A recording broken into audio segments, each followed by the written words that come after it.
여기 한 커피숍에서 외국인으로 보이는 어린아이를 향해 손을 올리는 한국인이 있는데요. 그 모습을 본 카페 점원은 카페 방송으로 모두에게 알렸고 그 소식을 들었던 카페 손님들은 단체로 이 행동을 하기 시작합니다. 과연 커피숍 안에서는 무슨 일이 있던 것일까요? 안녕하세요. 저는 튀르키예 앙카라에서 살고 있는 레이라라고 합니다. 전 젊을 때부터 한국이라는 나라와 인연이 깊은데요. 왜냐하면 저희 시아버지께서 한국 전쟁에 참전하셨던 군인이었기 때문이에요. 늘 시아버지는 하나뿐이었던 제 딸 손녀에게 한국 전쟁에서 있었던 이야기들을 항상 해주셨었어요. 저의 딸도 어릴 때라 맨날 할아버지가 군인들 이야기, 전쟁 관련한 이야기, 한국 이야기들만 하다 보니까 한국에 한자만 나와도 딸은 기겁할 정도로 할아버지를 피해 도망다니곤 했었죠. 하지만 지금은 그런 모습도 더 이상 볼 수 없고 시아버지의 지난 이야기도 들을 수는 없습니다. 왜냐하면 시아버지는 3년 전 하늘로 떠나셨거든요. 시아버지는 살아생전에 늘 한국을 꼭 한번 다시 가보고 싶다는 말씀을 하셨었는데요. 사실 돌아가시기 몇 개월 전 저희는 한국으로의 가족 여행을 계획했었고 시아버지도 수십 년 만에 다시 한국을 가보게 되셔서 너무 설레어 하셨었는데 중국에서 발생한 코로나 때문에 하늘길이 막혀 계획이 무산되었었어요. 시아버지는 하늘길이 막혀 한국을 갈 수 없다는 사실에 큰 충격과 좌절을 하셨는데 이 때문인지 얼마 뒤 심근경색으로 세상을 떠나시게 되신 거였어요. 저는 지금 시어머님과 저의 딸 그리고 저까지 이렇게 세 가족이 살아가고 있는데요. 저의 남편은 시아버지가 돌아가시기 2년 전 교통사고로 세상을 떠났어요. 그때의 상처가 지금도 가슴속에 남아있는데 2년 후 시아버지까지 하늘로 보내게 되니까 요즘은 저와 제 딸보다 함께 지내고 있는 시어머니가 많이 힘들어하세요. 남자가 없이 여자들만 세 식구 살고 있지만 생활이 부족하지는 않는데요. 남편은 튀르키예에서 변호사로 일을 했었거든요. 남편은 항상 돌아가신 저희 시아버지를 존경하면서 살았었는데 워낙에 배짱도 두둑하시고 불의를 보면 참지 못하셨던 아버지의 피를 이어받아서 그랬는지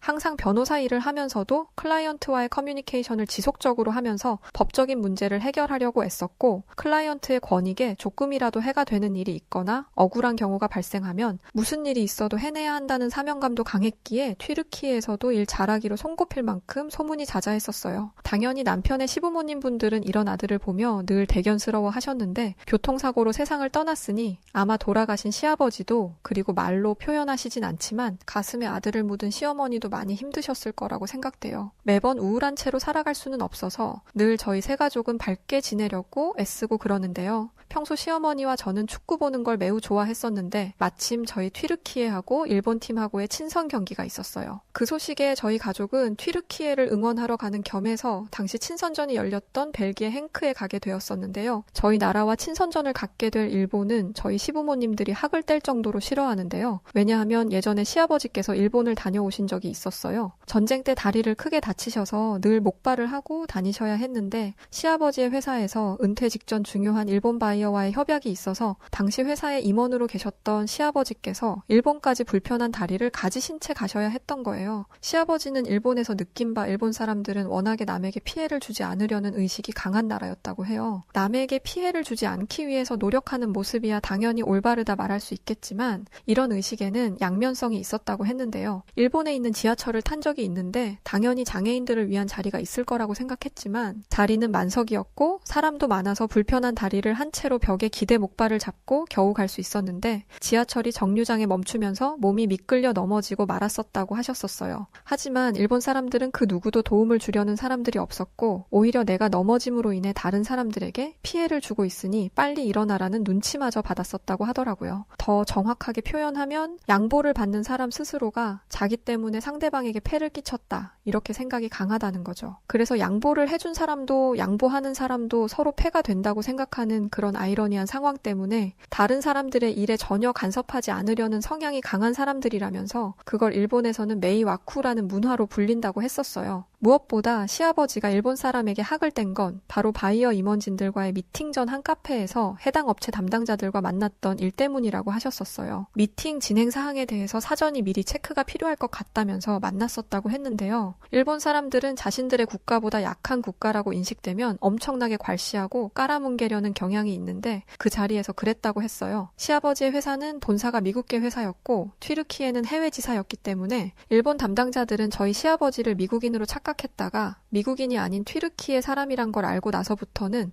표정부터가 바뀌면서 친절함이 사라졌다고 하더라고요. 영어로 소통을 하려고 하는데 한 일본인 직원은 일본에 미팅까지 하러 왔으면 일본어를 기본적으로 할 줄 아는 사람이 출장을 왔어야 하는 게 아니면서 황당한 소리를 하더래요. 그러면서 여기는 지금 일본이라면서 일본에 왔으면 일본을 찾아온 사람이 일본말로 우리를 대하는 게 기본이라면서 시아버지에게 면박을 줬다고 하더라고요. 사실 당시 일본 기업과의 관계에서 시아버지 회사가 을의 입장에 있다 보니까 함께 일본을 찾았던 회사 다른 임원분이 상황이 나빠질 것 같으니 숙소에 가서 있고 자신들이 미팅을 마무리하겠다고 했던 모양이에요. 아버지와 함께 갔던 임원 동료분은 미국 분이셨거든요. 시아버지도 당연히 억울하실 수밖에 없었을 거라는 생각이 들어요. 똑같이 영어를 구사하면서 대화를 한 건데 단지 튀르키예인이라는 이야기에 이렇게 사람을 대하는 게 180도 달라지니까 황당함을 넘어서 뭐 이런 사람들이 다 있나 싶었다더라고요. 그 이후로 저희 시아버지는 일본 사람들이라면 질색을 하셨습니다. 저희가 구경 갔던 벨기에에서 튀르키예는 일본과의 친선 경기에서 2대4로 지고 말았었는데요. 사실 일본에 비해 저희 국가대표 선수들의 전력이 부족했던 것이 사실이었기 때문에 그럼에도 최선을 다한 선수들에게 박수를 보내줬어요. 그런데 경기가 끝나고 응원석에서 나가려고 할 때 저희 가족은 정말 모욕적인 일을 당하고야 말았었는데요. 저희 딸이 둘러매고 있던 튀르키예 국기를 갑자기 일본인 남성이 다가와 낚아채더니 그대로 바닥에 던지더라고요. 저희 딸은 그 모습에 깜짝 놀라 울음을 터뜨렸고 그 일본 남자는 얼굴에 괴상한 분장을 한 채로 알아듣지도 못할 일본말로 소리를 쳐가면서 비아냥대며 야유를 퍼부었는데요. 자신들의 나라를 좋아하고 응원하는 거야. 어쩔 수 없다고 하지만 상대국 국민을 향해 이런 비매너 행동을 하는 모습을 보곤 속으로 남에게 피해를 안 주는 시민의식 어쩌고 하던 말들이 다 거짓처럼 느껴지더라고요. 더군다나 어린아이에게까지 위협적인 행동을 하는 모습을 보고 나니까 당시에 너무 기분이 나빴었어요. 왜 저희 시아버지가 일본인들을 그렇게까지 싫어하셨었는지 단번에 이해가 되었죠. 숙소로 돌아와서 다시 저희는 튀르키예로 돌아갔었는데요. 그런데 어느 날 저희 시어머니께서 갑자기 뜬금없게도 한국을 한번 가보고 싶다는 이야기를 하시던 거예요. 갑자기 한국이라는 나라를 왜 가고 싶으신 거냐고 물었더니 일전에 시아버지가 살아계셨을 때 그렇게 한국을 가고 싶어 했는데 자신이 만약 세상을 떠나 다시 하늘에서 남편을 만나게 되면 내가 대신 한국을 다녀왔다며 이야기해줘야 할 것 같다면서 말이죠. 살아생전에 한국을 꼭 한번 가고 싶다고 말씀하셨던 시아버지였는데 코로나 때문에 하늘길이 막히면서 젊은 시절 자신의 목숨을 걸고 한국인들과 함께 지켰던 한국이라는 나라를 꼭 한번 다시 가고 싶다는 꿈을 이루지 못하신 채 세상을 떠나셨거든요. 그게 늘 시어머니는 가슴 한켠에 신경이 쓰이셨었나 봐요. 그런 남편을 위해서 자신의 눈으로 직접 한국 담아 하늘로 가면 남편에게 보여주고 싶다는 말씀이었는데 당연히 저는 시어머니의 그 말씀에 알겠다고 하고는 한국행을 준비했었는데요. 저는 시어머님의 말씀에 한국으로 가는 비행기 편을 그 자리에서 예약했습니다. 사실 한국이라는 나라는 저희 나라와 형제 국가로 부르면서 돈독한 관계를 이어온 나라인데요. 이게 어느 정도냐면 저희 튀르키예 중학교 교과서에 한국은 우리 국가의 형제 국가라고 쓰여 있을 정도로 한국을 특별하게 생각해요. 한국을 칸카르데쉬라는 호칭으로 부르는데 칸은 피를 가리키고 카르데쉬는 형제를 의미해요. 한국말로 이걸 풀게 되면 피로 맺어진 형제라는 뜻을 가지고 있죠.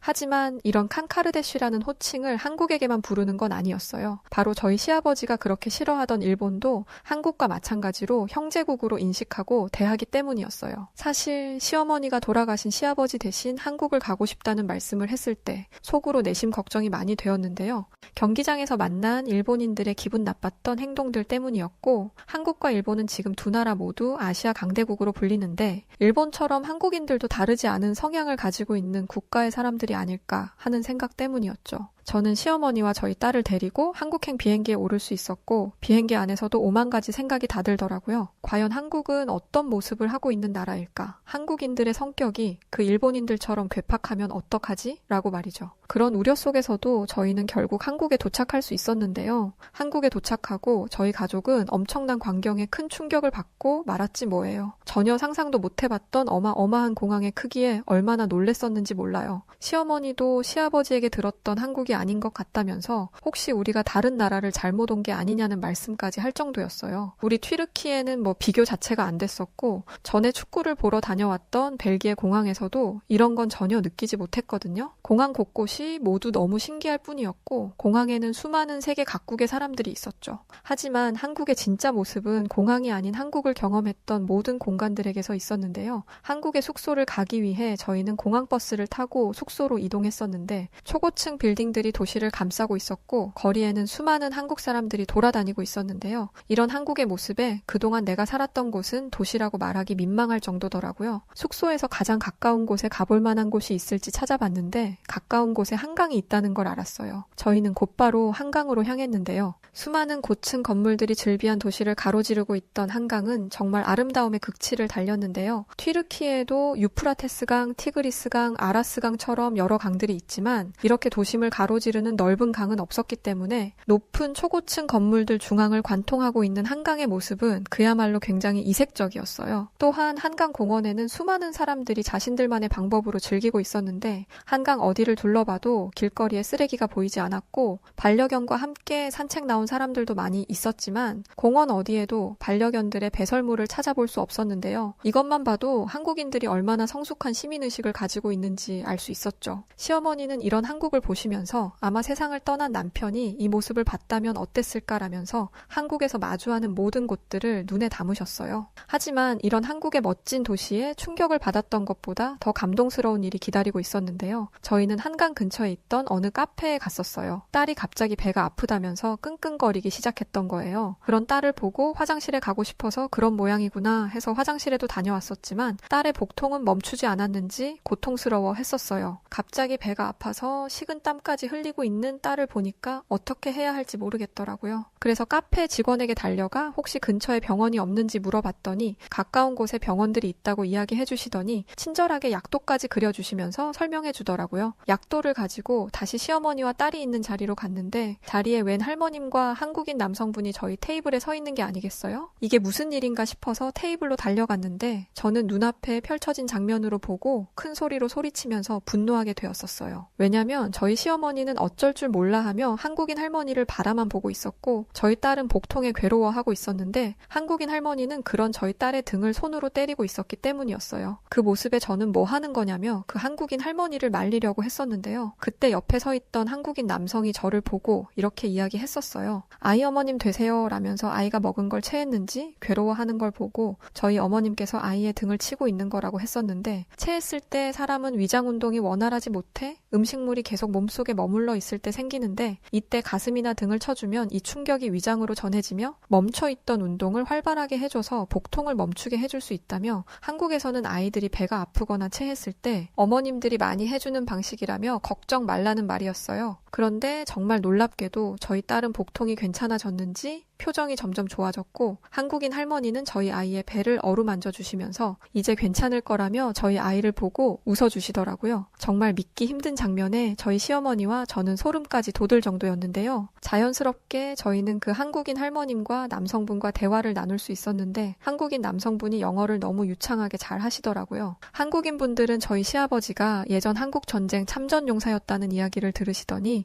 갑자기 저희 손을 잡고는 너무 감사하다면서 인사해 주시기 시작했는데요. 그때 카페 직원분이 커피를 가져다 주시면서 아까 병원 약도 그려드렸었는데 괜찮아지신 건가요? 라면서 묻더라고요. 그런데 함께 이야기를 나누던 한국인 남성분이 흥분한 목소리로 여기 계신 분들의 아버지가 한국 참전 용사분이시라고 이야기를 했고 카페 점원은 그 소리를 듣고는 갑자기 저희를 향해 90도로 허리를 굽히면서 한국을 도와주셔서 감사하다며 인사를 하는 게 아니겠어요? 하지만 이게 끝이 아니었어요. 카페 점원은 카운터로 돌아가서는 카페에 있는 모든 사람들이 들을 수 있도록 방송으로 창가에 앉아 계시는 저분들이 한국 전쟁에 참전해 주셨던 참전 용사분들의 가족이라고 이야기를 했고 그 소리에 카페에 있던 한국인 분들은 웅성거리기 시작했었는데요. 그런데 갑자기 어떤 한 분이 벌떡 일어나 박수를 치기 시작했는데 난데없이 카페에 있던 모든 한국인 분들이 박수를 다 같이 치시면서 감사하다는 말씀을 해주시는 거예요. 그 모습에 저희는 정말 어안이 벙벙했고 너무 화끈거리고 쑥스러워서 어쩔 줄 몰랐었어요. 사실은 감사해야 하는 건 저희 튀르키예 사람들이거든요. 지난 2월에 저희 튀르키예에는 엄청난 대규모 지진이 일어났었어요. 사상 최대로 가장 큰 지진이었고 이 때문에 수만 명의 튀르키예 사람들이 목숨을 잃어야 했고 집들은 다 무너져 내렸었는데요. 그때 저희 튀르키예를 발벗고 와서 도와주었던 것은 한국인들이었어요. 한국인 분들은 지난 한국 전쟁에서 목숨 걸고 한국을 도와주셨듯 이번에는 저희가 지켜드리겠다며 튀르키예에 무너진 집들을 보수하고 갈 곳을 잃었던 분들에게 새 보금자리를 마련해 주었었기 때문이었어요. 그런데 한국에서 이런 경험을 하게 되니 정말 너무 감동스럽고 감격받을 수밖에 없던 거예요.